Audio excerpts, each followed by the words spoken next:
Hello, this is Father David, here with day 38 of the Nativity fast. We begin today with the epistle reading of St. Paul to Titus. And Titus was the bishop of Crete that St. Paul appointed, consecrated, and left there to nurture and grow the church there in Crete. And there is a passage in this epistle reading that speaks of the requirement of a bishop. Now, of course, back then, bishops did much of the work that today we might think of parish priests doing. And with time, bishops came to be over a particular area, and priests were under them in various parishes in that area. So he says,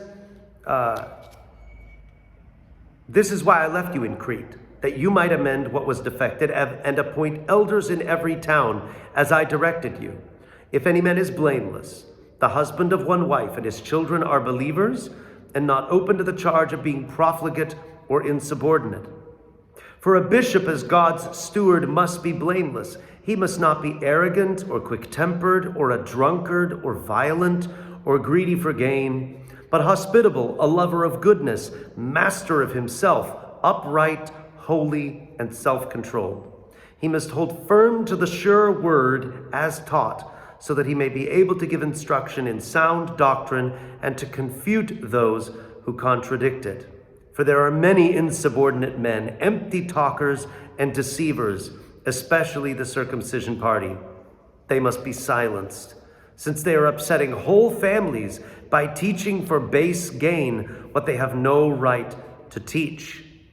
So he makes it very clear what the bishop is supposed to be. And as we just finished yesterday and the days before in the epistles to Timothy, St. Paul is telling these men that are his successors, that are in place to lead the church as the next generation of leaders, of the bishops, after the apostles, who were not bishops themselves, but were sent out to appoint bishops, that they are to be an example in faith, conduct, love, and purity, as he said to St. Timothy. But this is really not so that the bishop would only be the one. In other words, the bishop or your parish priest, well, they're the ones that are supposed to, get in good with God, and then they'll put in a good word for me, as one of their parishioners. In other words, the priest is holy so that I don't necessarily have to be. But there is, with regard to this, these are the things that the bishop or the priest is supposed to be the example of for the people, so that the people can also walk in these things, to not be arrogant, to not be quick-tempered or drunks or violent or greedy, but hospitable, lovers of goodness, controlling themselves, upright and holy, and holding to the sure word as it was taught in the church.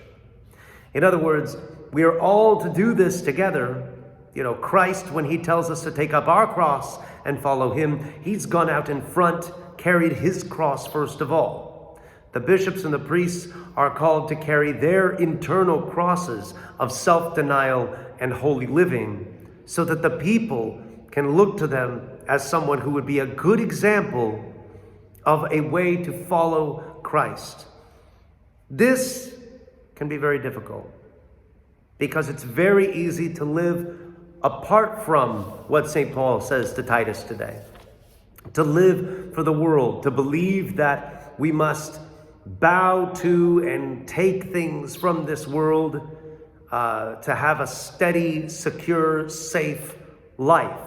And so we have to play ball with the ways of this world to perhaps walk over people in order to get what we need. However, we are all priests. It is very interesting that in one of the places in the law of Moses, in the book of Deuteronomy, in chapter 10, verse 9, we hear this. He says, therefore, Levi has no portion or inheritance with his brothers. The Lord is his inheritance, as the Lord your God said to him. Now, what does that mean? Levi was the name of one of the tribes of Israel. The priests came from this tribe. Everybody in this tribe was by default a priest that served in the temple, that served in the tabernacle. And it is said there that they will not have land the way that their brothers do. They will not be able to grow the crops like this. But all of the offerings that are given to the Lord, to the temple workers, to the Levites, to the priests, they will live off of that. That is the Lord's portion coming from the other tribes to them. And the Lord's portion has to be enough. Now, we Christians, Orthodox Christians, we are a royal priesthood. We are all of us able to partake of the body and blood of Christ, which comes out to us through the royal doors in church, and we partake of that which has been sacrificed for us. We are all priests. We are all called to lift up, as the priest does the bread and the wine, to lift up the work of our hands, to lift up our lives unto Christ our God, that he would bless what we do.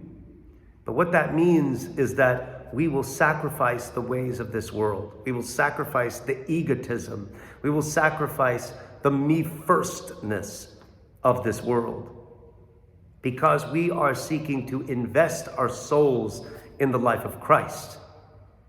And in doing so, as we make that sacrifice, we have to be saying, the portion of the Lord is enough for me.